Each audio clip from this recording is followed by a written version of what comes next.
Good morning दोस्तों, welcome to AMC classes. आज हम 8 और 7 सितंबर से जुड़े हुए जितने भी इंपॉर्टेंट करंट अफेयर हैं वो आज इस वीडियो में डिस्कस करेंगे। साथ ही हर करंट अफेयर से जुड़ी हुई डिटेल्स इस वीडियो में बताई गई है, तो आप वीडियो को लास्ट तक जरूर देखें। साथ ही 6 सितंबर के करंट अफेयर का रिवीजन और लास्ट में मेरे द्वारा उसमें क्वेश्चन पूछा गया जिसका आंसर आपको कमेंट बॉक्स पर देना होगा। साथ ही वीडियो की PDF प्राप्त करने के लिए आप हमारे टेलीग्राम ग्रुप से जुड़ सकते हैं जिसकी लिंक डिस्क्रिप्शन पर दी गई है। तो चलिए हम स्टार्ट करते हैं। सबसे पहले हम 8 और 7 सितंबर से जुड़े हुए करंट अफेयर्स की हाइलाइट्स जान लेते हैं क्या हैं। तो फर्स्ट है हमारा, हाल ही में किस राज्य सरकार ने ड्रैग पार्क स्थापित करने का निर्णय लिया है। नेक्स्ट है, किस राज्य सरकार ने पर्यटन को बढ़ावा देने के लिए नदी परिभ्रमण शुरू करने की योजना बनाई है। नेक्स्ट है, किस राज्य का जिला पूरी तरह डिजिटल अर्थव्यवस्था वाला जिला घोषित हुआ है। नेक्स्ट है, चंद्रयान 3 का प्रक्षेपण अब किस वर्ष शुरू हो सकता है। नेक्स्ट है, वोडाफोन आइडिया ने अपना नाम बदल कर क्या कर दिया है। नेक्स्ट है, हाल ही में ATM कार्डलेस कैश निकासी की सुविधा किस बैंक ने शुरू की है। नेक्स्ट है, किस राज्य के प्रशासनिक सेवा अधिकारियों के लिए स्पैरो सिस्टम लॉन्च किया गया है। नेक्स्ट है, इन्वेटोनॉमिक्स नामक किताब के लेखक कौन हैं। नेक्स्ट है हमारा, हरभजन सिंह ने व्यक्तिगत कारणों का हवाला देते हुए इंडियन प्रीमियर लीग IPL 2020 से बाहर होने का निर्णय लिया है। हरभजन सिंह किस IPL टीम के हिस्सा थे। तो चलिए हम स्टार्ट करते हैं अब 6 सितंबर के करंट अफेयर का क्विक रिवीजन। तो फर्स्ट है हमारा, Bajaj Allianz life insurance company limited ने किस बॉलीवुड अभिनेता को अपना नया ब्रांड एम्बेसडर बनाया है। तो वो है आयुष्मान खुराना। नेक्स्ट है, हाल ही में भारत और किस देश की नौसेना के बीच इंदिरा नेवी नौसेना अभ्यास आरंभ हुआ है। तो वो है रूस। नेक्स्ट है, हाल ही में किस राज्य सरकार ने प्रत्येक जिले में कमांड कंट्रोल रूम स्थापित करने का निर्णय लिया है। तो वो है मध्य प्रदेश। नेक्स्ट है, किस राज्य ने आई रखवाली ऐप लॉन्च किया है। तो वो है पंजाब। नेक्स्ट है हमारा, हाल ही में पंजाब एंड सिंध बैंक का नया MD और CEO किसे नियुक्त किया गया है। तो वो है एस कृष्णन। नेक्स्ट है, हाल ही में साउथ इंडियन बैंक का नया MD और CEO किसे नियुक्त किया गया है। तो वो ये किया गया है मुरली रामकृष्णन को। नेक्स्ट है हमारा, किस राज्य ने मास्क ATM का उद्घाटन किया है। तो वो है उत्तर प्रदेश। नेक्स्ट है, भारत के किस शहर में भारत के चुनाव आयोग द्वारा देश का पहला क्षेत्रीय मतदाता जागरूकता केंद्र स्थापित किया गया है। तो वो है जयपुर। नेक्स्ट है, वर्तमान में किस देश में दुनिया की सबसे बड़ी नौसेना है। तो वो है चीन। नेक्स्ट है, किस मंत्री ने English pro mobile app launch किया है। तो वो है रमेश पोखरियाल निशंक। नेक्स्ट है, किस राज्य के कैबिनेट ने पोकर और रमी जैसे ऑनलाइन जुए के खेल पर प्रतिबंध लगा दिया है। तो वो है आंध्र प्रदेश। नेक्स्ट है, किस देश के राष्ट्रपति के अधिकार बढ़ाए जाएंगे। तो वो है श्रीलंका। अब चलिए हम कल का प्रश्न देख लेते हैं और उसका उत्तर देख लेते हैं। तो कल का प्रश्न था हमारा, हाल ही में G20 विदेश मंत्रियों की असाधारण बैठक की अध्यक्षता किसने की है। तो ये की है सऊदी अरब ने। सऊदी अरब द्वारा G20 विदेश मंत्रियों की असाधारण बैठक की अध्यक्षता की गई है, मतलब ऑप्शन बी जो है वो करेक्ट है। अब चलिए हम 8 और 7 सितंबर से जुड़े हुए करंट अफेयर स्टार्ट करते हैं। फर्स्ट है, हाल ही में पंगलहब सोल त्यौहार कहाँ मनाया गया है। तो ये बनाया गया है सिक्किम में। सिक्किम में बनाया गया है पंगलहब सोल त्यौहार, मतलब ऑप्शन बी जो है वो करेक्ट है। अब डिटेल्स क्या है इससे जुड़ी हुई वो जान लेते हैं हम। तो पंगलहब सोल सिक्किम में सिक्किम के संरक्षक देवता के रूप में माउंट खंगचेत जोंगा के प्रतिष्ठान के लिए मनाया जाता है। यह त्यौहार तिब्बत कैलेंडर के 7वें महीने के 15वें दिन अर्थात अगस्त के अंत या सितंबर की शुरुआत में मनाया जाता है। ऐसा माना जाता है कि इस पूर्व राज्य में बौद्ध धर्म की शुरुआत करने में पर्वत देवता ने सक्रिय भूमिका निभाई थी। साथ ही सिक्किम से जुड़ा हुआ एक और करंट अफेयर है वो देख लेते हैं हम क्या है। सिक्किम के नामची में भारतीय फुटबॉल टीम के पूर्व कप्तान वाईचिंग भूटिया के नाम पर एक स्टेडियम का नाम रखा जाएगा। अब साथ ही सिक्किम की राजधानी देख लेते हैं तो वो है गंगटोक। मुख्यमंत्री हैं प्रेम सिंह तमांग और राज्यपाल हैं गंगा प्रसाद। नेक्स्ट, हाल ही में किस राज्य सरकार ने ड्रैग पार्क स्थापित करने का निर्णय लिया है। तो ये लिया है उड़ीसा ने। उड़ीसा सरकार ने ड्रैग पार्क स्थापित करने का निर्णय लिया है, मतलब ऑप्शन ए जो है वो करेक्ट है। अब डिटेल्स जान लेते हैं इससे जुड़ी हुई क्या है। तो उड़ीसा में ड्रैग पार्क की स्थापना गैर खनिज क्षेत्र के औद्योगिकरण के माध्यम से रोजगार के अवसर पैदा करने के लिए उड़ीसा सरकार ने बल्क ड्रग पार्क स्थापित करने का निर्णय लिया है। पार्क में केंद्रीय अपशिष्ट उपचार संयंत्र, ठोस अपशिष्ट प्रबंधन आदि में सभी में उन्नत बुनियादी सुविधाएं इसमें स्थापित की जाएंगी। पार्क में आधारभूत संरचना के विकास की लागत लगभग 1500 करोड़ रुपए थी। अब अन्य करंट अफेयर्स देख लेते हैं हम उड़ीसा से जुड़े हुए। तो फर्स्ट है हमारा, सरकारी भूमि की सुरक्षा के लिए अंतरिक्ष प्रौद्योगिकी और कृत्रिम बुद्धिमत्ता का उपयोग करने वाला भारत का पहला राज्य बना है उड़ीसा। साथ ही राज्य के 2 गांव को सुनामी तैयार मान्यता मिली है। नेक्स्ट और क्या करंट अफेयर हैं उड़ीसा से जुड़े हुए, तो वो देखते हैं। तो उड़ीसा सरकार ने भूमिहीन किसानों को ऋण देने के लिए बलराम योजना की शुरुआत की है। साथ ही राज्य सरकार ने अग्निशमन सेवा ऑनलाइन पोर्टल लॉन्च किया है। साथ ही उड़ीसा के मुख्यमंत्री नवीन पटनायक हैं, जिन्हें हाल ही में पेटा के द्वारा हीरो टू एनिमल्स अवार्ड से सम्मानित किया गया है। उड़ीसा के राज्यपाल हैं गणेशी लाल। नेक्स्ट है, भारत का सबसे लंबा बांध हीराकुंड बांध उड़ीसा के महानदी पर बना हुआ है। साथ ही राज्य सरकार ने मधुबाबू पेंशन योजना के तहत ट्रांसजेंडर समुदाय को शामिल करने की घोषणा की है। नेक्स्ट और क्या है, तो देखिए राजधानी क्या है उड़ीसा की, तो ये भुवनेश्वर। राज्यपाल हैं गणेशी लाल, मुख्यमंत्री हैं नवीन पटनायक। ये देखिए मैप में उड़ीसा। नेक्स्ट, किस राज्य ने अपने विरासत स्थलों की सुरक्षा के लिए एक विधेयक पारित किया है, तो वो है असम। असम ने अपने विरासत स्थलों की सुरक्षा के लिए एक विधेयक पारित किया है, मतलब ऑप्शन ए जो है वो करेक्ट है। अब डिटेल्स जान लेते हैं इससे जुड़ी हुई क्या है। तो असम विधानसभा ने राज्य के विभिन्न विरासत स्थलों की सुरक्षा के लिए एक विधेयक पारित किया है। असम विरासत संरक्षण और रखरखाव विधेयक 2020 राज्य विधानसभा द्वारा मूर्त विरासत की रक्षा, संरक्षण और पुनर्स्थापना करने के लिए पारित किया गया था, जो वर्तमान में किसी भी राष्ट्रीय या राज्य कानून के तहत शामिल नहीं है। अब असम से जुड़े हुए अन्य करंट अफेयर्स देख लेते हैं हम क्या हैं। तो फर्स्ट है हमारा, बच्चों के लिए पहला अखबार द यंग माइंड्स असम में लॉन्च किया गया है। साथ ही असम में भारत के सबसे लंबे नदी रोपवे का उद्घाटन भी किया गया है। नेक्स्ट करंट अफेयर क्या है असम से जुड़ा हुआ वो देख लेते हैं। तो असम में 2 अक्टूबर से अरुणोदय योजना लागू हो जाएगी। साथ ही शौचालय सीवर सफाई रोबोट गुवाहाटी नगर पालिका द्वारा खरीदा गया था। इसका नाम है बैंडिकोट, दुनिया में अपनी तरह का पहला रोबोट है। साथ ही असम सरकार ने देहिंग पटकाई वन्यजीव अभयारण्य को राष्ट्रीय उद्यान में अपग्रेड करने का निर्णय लिया है। साथ ही असम की राजधानी दिसपुर है। मुख्यमंत्री हैं सर्बानंद सोनोवाल, राज्यपाल हैं जगदीश मुखी। साथ ही असम को इस महीने की 28 तारीख से अगले 6 महीने तक अशांत क्षेत्र घोषित किया गया है। नेक्स्ट, किस राज्य ने पर्यटन को बढ़ावा देने के लिए नदी परिभ्रमण शुरू करने की योजना बनाई है, तो वो है उड़ीसा। उड़ीसा सरकार ने पर्यटन को बढ़ावा देने के लिए नदी परिभ्रमण शुरू करने की योजना बनाई है, मतलब ऑप्शन ए जो है वो करेक्ट है। अब डिटेल्स जान लेते हैं इससे जुड़ी हुई क्या है। तो उड़ीसा राज्य सरकार ने अपने पर्यटन विभाग को राज्य में पर्यटन को बढ़ावा देने और राज्य में पर्यटन उद्योग पर कोविड-19 के प्रभाव का मुकाबला करने के लिए नदी परिभ्रमण शुरू करने का निर्देश दिया है। उड़ीसा के मुख्य सचिव असित त्रिपाठी ने कहा कि नदी का परिभ्रमण स्वयं कोविड-19 प्रतिबंधों के अनुरूप है। नेक्स्ट, हरभजन सिंह ने व्यक्तिगत कारणों का हवाला देते हुए इंडियन प्रीमियर लीग 2020 से अपने आप को बाहर कर लिया है। हरभजन सिंह किस आईपीएल टीम का हिस्सा थे, तो हरभजन सिंह थे Chennai super Kings IPL team का हिस्सा थे। तो याद रखिएगा जो हरभजन सिंह थे वो चेन्नई सुपर किंग्स का हिस्सा थे। इन्होंने क्या किया है, अपने आप को व्यक्तिगत कारणों का हवाला देते हुए अपने आप को आईपीएल से अलग कर लिया है, मतलब ऑप्शन बी जो है वो करेक्ट है। अब डिटेल्स जान लेते हैं इससे जुड़ी हुई क्या है। तो अनुभवी स्पिनर हरभजन सिंह ने व्यक्तिगत कारणों का हवाला देते हुए इंडियन प्रीमियर लीग 2020 से हाथ खींच लिया है। यह कदम चेन्नई सुपर किंग्स को एक और झटका देता है, क्योंकि वह स्क्वाड से बाहर निकलने वाला दूसरा चेन्नई सुपर किंग्स का खिलाड़ी है।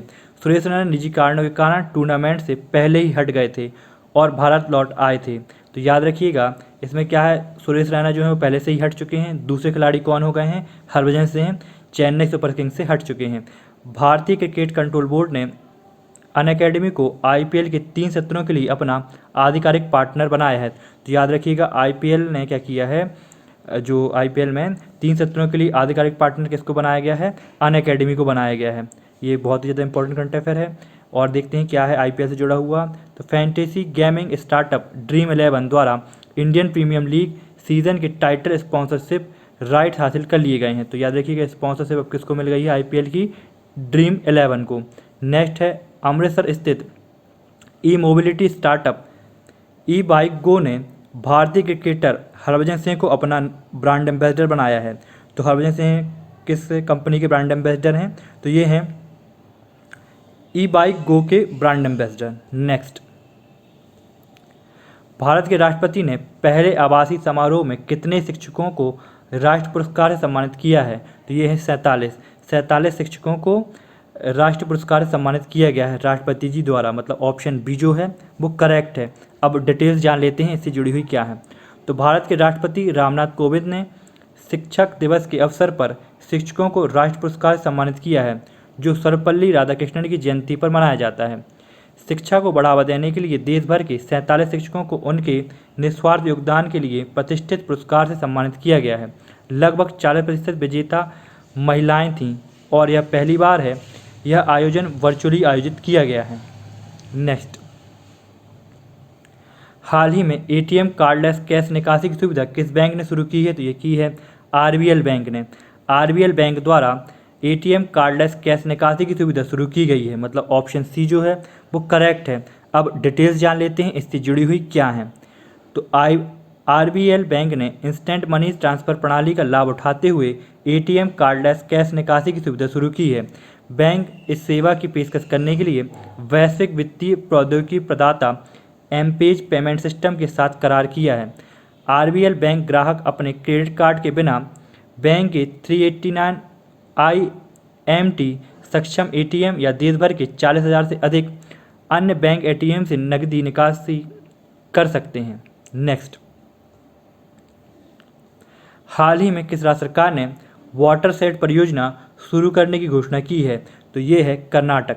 कर्नाटक राज्य ने वाटर सेट परियोजना शुरू करने की घोषणा की है, मतलब ऑप्शन सी जो है वो करेक्ट है। अब डिटेल्स जान लेते हैं इससे जुड़ी हुई क्या है। तो कर्नाटक में शुरू होगा वाटर सेट परियोजना। कर्नाटक विश्व बैंक की सहायता से 10 जिलों में 10 लाख हेक्टेयर बंजर भूमि को वाटर साइड विकास के तहत लाने के लिए 600 करोड़ रुपए की परियोजना को लागू करने के लिए तैयार है। इस परियोजना का शीर्षक rejuvenating watersheds for agriculture resilience through innovative development है। तो याद रखिएगा इस परियोजना का शीर्षक क्या है, rejuvenating watersheds for agriculture resilience through innovative development. परियोजना के तहत सरकार 180 करोड़ प्रदान करेगी, जबकि विश्व बैंक 420 करोड़ रुपए की सहायता का विस्तार करेगा। नेक्स्ट, और क्या करंट अफेयर है कर्नाटक से जुड़ा हुआ वो देख लेते हैं। तो कर्नाटक में मूल्य निगरानी और संसाधन इकाई की स्थापना की घोषणा की गई है। साथ ही नोकिया कंपनी भारतीय विज्ञान संस्थान बेंगलोर में रोबोटिक्स लैब स्थापित करेगी। साथ ही मालगुडी संग्रहालय का उद्घाटन कर्नाटक में किया गया है। सरकार ने बुनकरों के लिए नैकर सम्मान योजना शुरू की है। साथ ही online coaching platform get set go का शुभारंभ कर्नाटक में किया गया है। साथ ही Aapta Mitra app, corona watch app और मेघ संदेश ऐप कर्नाटक में लॉन्च किया गया है। साथ ही कर्नाटक में बुखार क्लिनिक भी स्थापित किया गया है। साथ ही 18 जून को कर्नाटक में मास्क दिवस मनाया गया था। नेक्स्ट क्या है, तो बेंगलुरु में भारतीय विज्ञान संस्थान के centre for product design and manufacturing ने आँख की पुतली से चलने वाला कंप्यूटर विकसित किया है। तो ये भी बहुत ज़्यादा इंपॉर्टेंट है करंट अफेयर कर्नाटक से जुड़ा हुआ। नेक्स्ट है, राज्य में लाइफ साइंसेज पार्क का शिलान्यास किया गया है। साथ ही राज्य सरकार ने किसानों के लिए कास्यू इंडिया ऐप लॉन्च किया है। साथ ही कर्नाटक के राज्यपाल हैं वजुभाई वाला, कर्नाटक के मुख्यमंत्री हैं वीएस येदियुरप्पा, कर्नाटक की राजधानी है बेंगलुरु। ये देखिए मैप में कर्नाटक। नेक्स्ट, किस राज्य के प्रशासनिक सेवा अधिकारियों के लिए स्पैरो सिस्टम लॉन्च किया गया है, तो ये किया गया है जम्मू और कश्मीर के प्रशासनिक अधिकारियों के लिए लॉन्च, मतलब स्पैरो जो सिस्टम है वो जम्मू कश्मीर राज्य के प्रशासनिक सेवा अधिकारियों के लिए लॉन्च किया गया है, मतलब ऑप्शन बी जो है वो करेक्ट है। अब डिटेल्स जान लेते हैं इससे जुड़ी हुई क्या है। तो जम्मू और कश्मीर के उपराज्यपाल मनोज सिन्हा ने जम्मू कश्मीर प्रशासनिक सेवा अधिकारियों के लिए online portal smart performance appraisal report recording online window sparrow शुरू किया है। साथ ही जम्मू कश्मीर से जुड़े हुए अन्य करंट अफेयर देख लेते हैं हम। तो जम्मू कश्मीर ने पहली बार कश्मीरी को राजभाषा का दर्जा दिया है। साथ ही जम्मू और कश्मीर में नशा मुक्त भारत अभियान की शुरुआत की गई है। साथ ही गैलेंट्री अवार्ड यानी देश के वीरता पुरस्कार का ऐलान हो गया है और इसमें जम्मू कश्मीर पुलिस ने प्रथम स्थान हासिल किया है। नेक्स्ट है और क्या करंट अफेयर है जम्मू कश्मीर से जुड़ा हुआ, तो वो देखते हैं। जम्मू और कश्मीर की सड़कों के सुधार के लिए मैग्नीफिसेंट प्रोग्राम शुरू करने की घोषणा की गई है। साथ ही राज्य में उगने वाले केसर के लिए जीआई पंजीयन प्रमाण पत्र जारी किया गया है। पूर्व केंद्रीय मंत्री मनोज सिन्हा को जम्मू कश्मीर का नया उपराज्यपाल नियुक्त किया गया है। साथ ही बंगस आवास मेले का आयोजन जम्मू कश्मीर राज्य में किया गया है। साथ ही 12 अमृत फार्मेसियों की स्थापना भी जम्मू कश्मीर राज्य में की गई है। नेक्स्ट जम्मू कश्मीर की राजधानियाँ देख लेते हैं। तो जम्मू कश्मीर की राजधानियाँ हैं, शीतकालीन राजधानी है जम्मू और ग्रीष्मकालीन राजधानी है श्रीनगर। जम्मू कश्मीर के उपराज्यपाल हैं Manoj Sinha. Next Vodafone idea ने अपना नाम बदलकर क्या कर दिया है, तो ये कर दिया है VI नाम कर दिया है। वोडाफोन आइडिया ने अपना नाम बदलकर, मतलब ऑप्शन बी जो है वो करेक्ट है। अब डिटेल्स क्या है इससे जुड़ी हुई वो जान लेते हैं हम। तो वोडाफोन आइडिया कंपनी ने अपना नाम बदलकर VI किए जाने की घोषणा की है, जिसके बाद अब कंपनी के सभी उत्पादों पर नया नाम और नया लोगो दिखाई देगा। टेलीकॉम कंपनी ने एक वर्चुअल प्लेटफॉर्म के माध्यम से कंपनी के नाम बदलने की घोषणा की है। ऐसा माना जा रहा है कि कंपनी का नाम एक ब्रांड में विलय के बाद दो ब्रांडों को बनाए रखने की लागत को कम करने के लिए कंपनी के प्रयासों के तहत बदला गया है। नेक्स्ट हाल ही में किस राज्य सरकार ने स्वयं योजना को फिर से लॉन्च किया है, तो ये किया है आंध्र प्रदेश ने। आंध्र प्रदेश राज्य ने स्वयं योजना को फिर से लॉन्च किया है, मतलब ऑप्शन बी जो है वो करेक्ट है। अब डिटेल्स क्या है इससे जुड़ी, तो हाल ही में किस राज्य सरकार ने स्वयं योजना को फिर से लॉन्च किया है, तो ये किया है असम राज्य ने। असम राज्य ने स्वयं योजना को फिर से लॉन्च किया है, मतलब ऑप्शन सी जो है वो करेक्ट है। अब डिटेल्स जान लेते हैं इससे जुड़ी हुई क्या है। असम राज्य सरकार ने स्वयं योजना को फिर से शुरू कर दिया है। असम राज्य सरकार ने लगभग 2 लाख युवाओं को रोजगार प्रदान करने के लिए स्वयं योजना को फिर से लॉन्च किया है। असम की राजधानी दिसपुर है। साथ ही मुख्यमंत्री हैं सर्बानंद सोनोवाल और यहाँ के राज्यपाल हैं जगदीश मुखी। साथ ही जो असम है उसको 2 पड़ोसी देशों की सीमाएं टच करती हैं, वो हैं भूटान और बांग्लादेश। साथ ही राज्य से सटे 7 पड़ोसी राज्य हैं, तो याद रखिएगा राज्य से कितने पड़ोसी राज्य सटे हुए हैं, तो वो हैं 7। नेक्स्ट हाल ही में भारत का पहला फुटबॉल प्रशिक्षण ऐप एंजोगो किसने लॉन्च किया है, तो ये किया है किरण रिजिजू ने।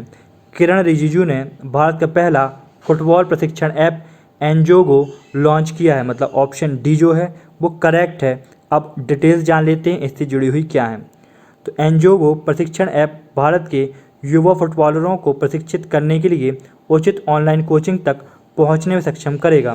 साथ ही किरण रिजिजू जो हैं वो केंद्रीय युवा मामले और खेल मंत्री हैं। तो किरण रिजिजू क्या हैं, केंद्रीय युवा मामले के मंत्री और खेल मंत्री हैं किरण रिजिजू। नेक्स्ट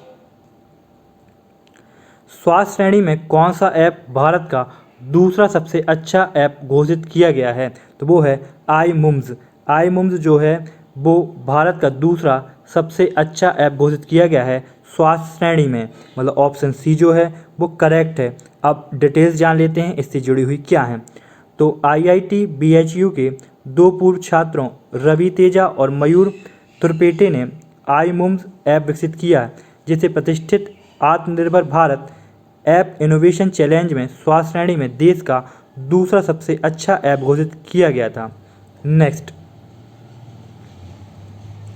इन्वेर्टोनॉमिक्स नामक किताब के लेखक कौन हैं, तो ये हैं गुरमीत सिंह चौहान। गुरमीत सिंह चौहान जो हैं वो इन्वेर्टोनॉमिक्स की पुस्तक के लेखक हैं, मतलब ऑप्शन ए जो है वो करेक्ट है। अब डिटेल्स जान लेते हैं इससे जुड़ी हुई क्या है। तो गुरमीत सिंह चौहान ने की नई पुस्तक इन्वेर्टोनॉमिक्स इंडिया को बदलने के लिए 8 विचार, ये पुस्तक का पूरा नाम है। इन्वेर्टोनॉमिक्स का क्या नाम है फुल, इन्वेर्टोनॉमिक्स इंडिया को बदलने के लिए 8 विचार भारत की 8 विशिष्ट मूलभूत समस्याओं जैसे सामाजिक असमानता, वायु प्रदूषण, स्वच्छता, सुरक्षित शहरों, महिला सशक्तिकरण और ग्रामीण अर्थव्यवस्था के बिगड़ने आदि को हल करने के लिए व्यवहारिक विचारों और मॉडल को प्रस्तुत करती है। हॉपर कॉलिंस इंडिया द्वारा इसे प्रकाशित किया गया था। इस पुस्तक के गुरमीत ने एक पद्धति इन्वेर्टोनॉमिक्स गढ़ी है, जो एक ऐसा मॉडल है जो आर्थिक अवसरों में समस्याओं को उलट देता है। तो ये जो पद्धति लॉन्च की है, ये किसने लॉन्च की है? तो की है गोलमीत जी ने। और इसमें क्या है कि ये आर्थिक अवसरों में समस्याओं को उलट देता है, ये ने जो पद्धति निर्माण की है। नेक्स्ट, तो शीला अंबालाल पटेल की जीवनी नथिंग टू लॉस किसने लिखी है? तो ये लिखी है मनवीना संधू ने। मनवीना संधू द्वारा शीला अंबालाल पटेल की जीवनी नथिंग टू लॉस लिखी गई है, मतलब ऑप्शन डी जो है वो करेक्ट है। अब डिटेल्स जान लेते हैं इससे जुड़ी हुई क्या हैं। तो शीला वृष्टिल मतलब शीला अंबालाल पटेल, जिन्हें माँ आनंदशीला के नाम से भी जाना जाता है, पर दो पुस्तकें अर्थात नथिंग टू लूज मनवीना संधू की एक अधिकृत जीवनी जो महिला को मजबूत व्यक्तित्व और उसके संस्करण के पीछे चित्रित करती है, साथ ही my story my own words में क्रमशः अक्टूबर और नवंबर में प्रकाशित होना था। तो ये दोनों किताबें लिखी गई हैं मनवीना संधू द्वारा। साथ ही nothing to lose Harper Collins द्वारा प्रकाशित की जाएगी। साथ ही India my story in my own words Penguin Random House द्वारा प्रकाशित की जाएगी। नेक्स्ट, किस मंत्री ने नीले आसमान के लिए प्रथम अंतर्राष्ट्रीय स्वच्छ वायु दिवस पर एक वेबिनार की अध्यक्षता की है? तो ये की है प्रकाश जावड़ेकर जी ने। प्रकाश जावड़ेकर जी ने नीले आसमान के लिए प्रथम अंतर्राष्ट्रीय स्वच्छ वायु दिवस पर एक वेबिनार की अध्यक्षता की है, मतलब ऑप्शन ए जो है वो इसमें करेक्ट है। अब डिटेल्स जान लेते हैं इससे जुड़ी हुई क्या है। तो केंद्रीय पर्यावरण मंत्री श्री प्रकाश जावड़ेकर ने 7 सितंबर 2020 को नीले आसमान के लिए प्रथम अंतर्राष्ट्रीय स्वच्छ वायु दिवस पर आयोजित किए जाने वाले एक वेबिनार की अध्यक्षता की है। साथ ही प्रकाश जावड़ेकर ने इस वेबिनार के दौरान राष्ट्रीय स्वच्छ वायु कार्यक्रम के तहत चलाई जा रही विभिन्न गतिविधियों या कार्यों की प्रगति की समीक्षा भी की है। इस वेबिनार में 28 राज्यों एवं 8 केंद्र शासित प्रदेशों के शहरी विकास विभाग और पर्यावरण विभाग के प्रमुख सचिव भी शामिल हुए थे। नेक्स्ट, चंद्रयान 3 का प्रक्षेपण अब किस वर्ष शुरू हो सकता है? तो ये शुरू हो सकता है 2021 में। 2021 में चंद्रयान 3 का प्रक्षेपण शुरू हो सकता है, मतलब ऑप्शन सी जो है वो इसमें करेक्ट है। अब डिटेल्स जान लेते हैं इससे जुड़ी हुई क्या है। तो अंतरिक्ष राज्य मंत्री डॉक्टर जितेंद्र सिंह ने कहा कि चंद्रयान 3 का प्रक्षेपण अब 2021 में शुरू हो सकता है। चंद्रयान 3 के तहत चंद्रयान 2 अभियान को ही दोहराया जाएगा। इसमें एक लैंडर तथा रोवर प्रणाली को अंतरिक्ष में भेजा जाएगा, लेकिन इसमें ऑर्बिटर नहीं होगा। साथ ही भारत के पहले मानवयुक्त अंतरिक्ष अभियान गगनयान के लिए भी तैयारियां की जा चुकी हैं। कोविड-19 महामारी की वजह से गगनयान अभियान में थोड़ा सा व्यवधान पैदा हुआ है, लेकिन निर्धारित कार्यक्रम के अनुसार 2022 में इसे प्रक्षेपित किया जाएगा। तो याद रखिएगा गगनयान जो है 2022 में प्रक्षेपित किया जाएगा और चंद्रयान 3 का जो प्रक्षेपण है वो 2021 में किया जाएगा। नेक्स्ट, साथ ही भारतीय अंतरिक्ष अनुसंधान संगठन इसरो ने 20 अगस्त को कहा कि भारत के दूसरे चंद्र अभियान चंद्रयान 2 ने चंद्रमा की कक्षा में 1 वर्ष पूरा कर लिया है। तो याद रखिए चंद्रयान 2 ने चंद्रमा की कक्षा में क्या कर लिया है? 1 वर्ष पूरा कर लिया है, ये इसरो द्वारा बताया गया है। नेक्स्ट, किस राज्य का जिला पूरी तरह डिजिटल अर्थव्यवस्था वाला जिला घोषित हुआ है? तो वो है तमिलनाडु। तमिलनाडु राज्य का एक जिला पूरी तरह से डिजिटल अर्थव्यवस्था वाला पहला जिला घोषित हुआ है, मतलब ऑप्शन ए जो है वो इसमें करेक्ट है। अब डिटेल्स जान लेते हैं इससे जुड़ी हुई क्या है। तो केंद्र सरकार ने तमिलनाडु के विरुधुनगर जिले को राज्य का पूरी तरह डिजिटल अर्थव्यवस्था वाला पहला जिला घोषित किया है। यहाँ बड़ी संख्या में लघु और मध्यम उद्योग, विशेषकर आतिशबाजी संबंधित क्षेत्र में के उद्यम, यहाँ स्थापित सभी औद्योगिक इकाइयाँ और व्यावसायिक प्रतिष्ठान नकदी रहित लेन देन के विभिन्न तरीकों का इस्तेमाल कर रहे हैं। इनमें एटीएम, क्रेडिट कार्ड का व्यापक इस्तेमाल हो रहा है, साथ ही इंटरनेट बैंकिंग और क्यूआर कोड का भी इस्तेमाल किया जा रहा है। और करंट अफेयर क्या है तमिलनाडु से जुड़े हुए तो वो देख लेते हैं। तो submarine optical fibre canal link Chennai और पोर्ट ब्लेयर के बीच 2x200 गीगावाट प्रति सेकेंड की बैंडविड्थ जीपीएस स्पीड देगा। साथ ही राज्य सरकार ने निःशुल्क मास्क वितरण योजना शुरू की है। साथ ही राज्य में हल्दी अनुसंधान संस्थान की स्थापना की जाएगी। साथ ही आईआईटी मद्रास ने मेडिकैप नाम के फोल्डेबल पोर्टेबल हॉस्पिटल को शुरू किया है। साथ ही नमक्कल में मुर्गी पालन अनुसंधान संस्थान की स्थापना की जाएगी। अब चलिए मुख्यमंत्री राज्यपाल देख लेते हैं। तो मुख्यमंत्री हैं के पलानीस्वामी तमिलनाडु के, राजधानी है चेन्नई, राज्यपाल हैं बनवारी लाल पुरोहित। ये देखिए मैप में तमिलनाडु। नेक्स्ट, अब आज का प्रश्न क्या है वो देख लेते हैं, जिसका आंसर आपको दोस्तों कमेंट बॉक्स पर देना होगा। तो फर्स्ट है, आज का क्वेश्चन है हमारा, हाल ही में विद्या कनुका योजना किस राज्य ने शुरू की है। तो याद रखिएगा आप, इसका आंसर आपको देना है कमेंट बॉक्स पर कि हाल ही में विद्या कनुका योजना किस राज्य ने शुरू की है। दोस्तों जय हिंद, जय भारत।